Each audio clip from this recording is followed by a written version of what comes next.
One of my personal favorite areas of Boise, Idaho. This is the Oregon Trail path that I'm on right here. And goes for miles. So you can go miles in that direction, miles in that direction. And honestly, that T-bones into Lucky Peak Reservoir, that's where most people are going to do their wakeboarding, water skiing, fishing. It's just a massive man-made reservoir on the east side of town. If you don't have a boat or anything, there's also a really cool place called Sandy Point. I spent a ton of my childhood there because we did not have a boat, but we loved swimming and doing all that stuff. So we'd go to Sandy Point. They've got their like sandy beaches, like the name implies, but there's also this big fun fountain right in the center, and the whole thing is shaped like a whale. So I mean, for us as kids, that was like one of the coolest places we could go. I've been an agent here for the last 7 years. I'd love to use my local knowledge and expertise to help you make a plan to find the perfect home here in the Treasure Valley. If that's you and you're thinking of making that move, find my information down below, get a hold of me. I'd love to meet you and help you with your move to Idaho. You see the rim rock right there? We affectionately refer to that as the Black Cliffs. And if you're into rock climbing, that is an amazing place to do some top roping. There's tons of routes out there. If you can see off of the distance on that side, over there, you see Table Rock. That's the place to cut your teeth if you're into bouldering and doing some outdoor rock climbing. One of my favorite parts about Boise, Idaho and Table Rock area is that they still have this massive cross that just overlooks the city. Hiking, mountain biking, obviously rock climbing like I just said, and even just a really great view of the city. Like that's just a fun place to go hang out. I'm standing just on the edge of Columbia Village, like an entry-level community here in Southeast Boise. Main benefit is you have these awesome views just overlooking the foothills, and then Surprise Valley is another luxury neighborhood just below me here just on the other side of this bench. And then off in the distance, right at the base of those foothills over there, you have Harris Ranch, which that's been developing over the last 20 years, but that's a really amazing luxury neighborhood in Southeast Boise. But one of their key focuses is just making it as low maintenance as possible. So really high-end luxury homes, but very low maintenance. I mean, if you don't want to be mowing your yard and just spend all of your time out on the trails or doing the fun things you enjoy doing, that is the view off of your patio. This is probably the premier location at the top of your budget for living in Southeast Boise. If living in the foothills is very key to you or very quintessential, then this is going to be one of the neighborhoods you're looking at. As we're looking out over the valley, like we're pretty high up here, but we get this amazing view. Maybe you're a mountain biker, you want direct access to the trail system because you have that here in this neighborhood. You can just hop on your bike out of your garage and go straight to the trail system and ride to your heart's content. The further you head through that canyon, that eventually goes up to Idaho City, which is like the main access for one of our outdoor recreating areas for UHVs, side-by-sides, dirt biking, all those kinds of things to get up in the mountains. That's one of the ways you go. So you could either go up north towards McCall, Cascade, Donnelly, or you could head further east into Idaho City and the mountains out that way. I personally love this area.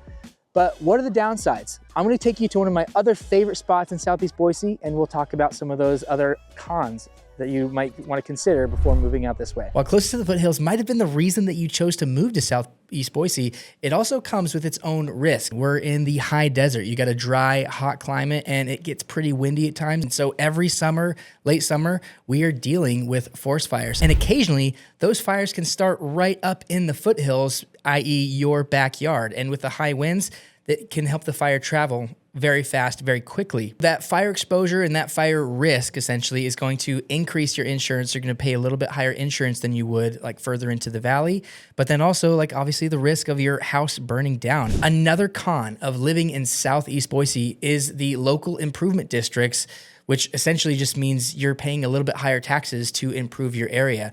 And that's going towards this improvement, whether it's like widening of a road or a local park or better sidewalks.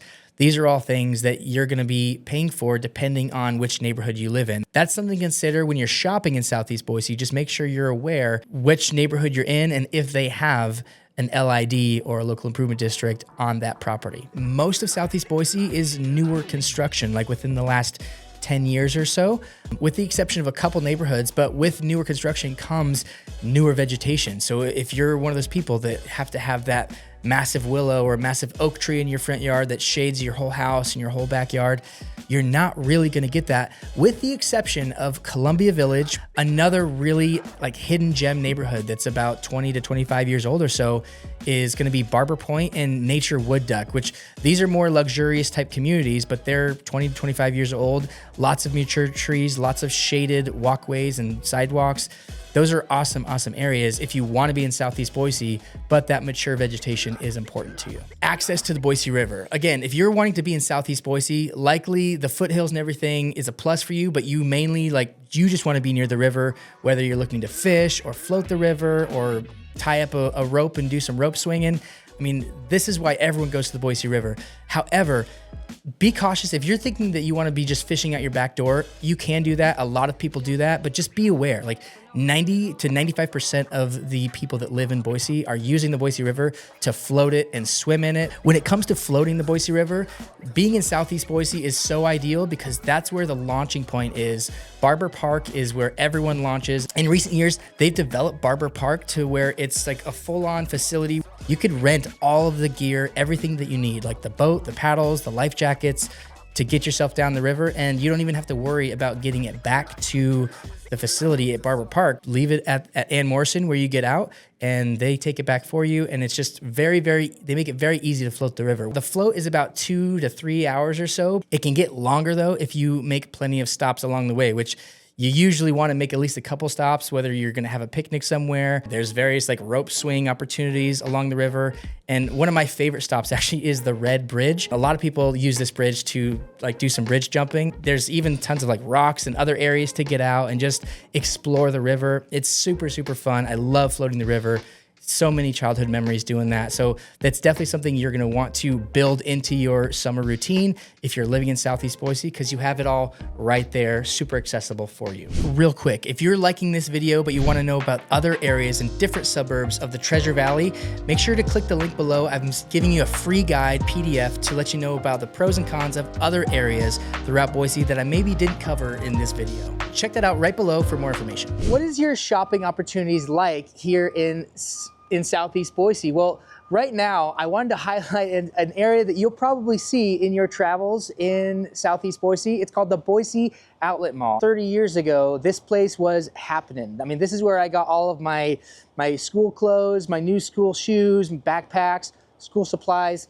This place was covered in retail shops and facilities. And if you can look behind me now, like all of these, in this whole row behind me here, everything is just completely empty. And it's been that way for a long, long time. It's what we would refer to as the Boise Outlet ghost town now. You can tell it's a ghost town because there's literally a bunch of tumbleweeds piled up in the corner. The thing that keeps people coming to Boise Outlet Mall is Idaho Ice World. So in Idaho, or in the Boise area, if you're into hockey or ice skating, that's just something that you do for exercise or just for fun, this is the only place in town where you can be ice skating year round. Idaho Ice World has 2 dedicated ice rinks set up for like hockey league practice or just free skating around. If you can't shop in the Boise Outlet Mall, where do you go to shop in Southeast Boise? Well, let me take you there right now. Bound Crossing, just had lunch at Boise Fry Company, super delicious burger restaurant with like fries. They have literally every type of fry that you could imagine. All right, guys, sweet potato fries and their garlic aioli sauce is some of my favorites. It's so good. Currently still attempting to stick with Whole30, so I don't have a bun, but here is my burger. They give it to you in a bowl if you don't get the bun, which is really handy because it's like kind of always a pain to try to navigate the burger without a bun. The cool thing about Bound Crossing is you have all these different types of restaurants, and it's just a great place to hang out, grab a cup of coffee. There's a gym, like a Pilates gym down the street, massage parlor like right behind me right there, and it's all located just like very close by, pretty central to all the different Southeast Boise neighborhoods. I touched on Harris Ranch, Surprise Valley, and then Columbia Village, where we just were, overlooking that large view of the foothills. That's all 5-7 minutes away from right here. So it's a really great central location to meet up with your neighbors and hang out and spend some time right here. And it's one of the, at least for me, one of my big pluses for Southeast Boise, because the downside, on the flip side, Southeast Boise is a little bit farther outside of town. So if you have like friends or people in Meridian or even Nampa or Eagle, like you're very far away, it's gonna take you a good 30, 40 minutes to get to where all of your other friends are. Let's talk about schools. If you're obviously a family with young kids or high school age kids, you're gonna wanna know, where are my kids going? So in terms of high school, Boise School District is a little bit different than maybe where you're coming from, in that high school is 10th grade through 12th grade. The main high school is Timberline, with the feeder schools, the junior highs, being East Junior High School and LaBois Junior High School, with East Junior High School being a little bit like further north, closer into the foothills, whereas LaBois is further south and west. The good news is they all get really great ratings on greatschools.org, which is a great resource, by the way, if you're just looking all over the valley and that's a key decision maker for where you want to live. Definitely check out greatschools.org. That's where I got a lot of the information that I'm sharing with you here. The one area that these schools struggle with is overcrowding. And if I'm being honest, the entire valley struggles with overcrowding because we've been receiving such a mass influx of people moving into the state and into the Treasure Valley specifically, that the schools and the infrastructure just can't keep up. So I don't think that the problem necessarily gets any better by going to like Eagle or Meridian or even Nampa. Those are all areas that struggle really badly with overcrowding as well. And in my opinion, actually, I believe like Southeast Boise has it the easiest when it comes to the overcrowding problem, but it's an issue all over the valley. The good news is though, you do have alternatives. Riverstone International is a great option for you. It's an official international baccalaureate school with the official curriculum, with 3 different programs for all the 3 different age ranges. It's K through 12. You have your primary, your middle, and your college prep courses and your programs. It's really known for a rigorous academic plan and an emphasis on critical thinking, and really just a lot of prep for college and career and next steps after school. That's what they're really known for. And one of the great things about this school is they still do offer substantial amount of like extracurriculars, whether again, like sports, music, art programs. But being a private school, being a smaller school of about 400 students on average, the competition is not going to be as competitive. The downsides to this for most of the valley is that Riverstone International is tucked away on the southeast corner of town, which for most of the valley is quite a drive and it's not very easy to get to. But for you, if you're living in Southeast Boise, it's just right across the street from East Junior High. So, I mean, it's pretty close to where they would have been going to school anyway. Another con to Riverstone International is that it is a private school. You're going to have to pay tuition to go there. And depending on your kids' age range or their grade level, it's about $15,000 a year, all the way ranging up to $24,000 a year, which can get quite expensive, but don't let that stop you. Reach out to them. They do have financial assistance available for some families that qualify. So definitely check into that if that's something that's really important to you. That's Southeast Boise in a nutshell. Let me know what you think about in the comments. And if you want to stay up to date with the market information and what's happening in Boise real estate, make sure to subscribe to my newsletter in the link below, and I'll see you in the next video.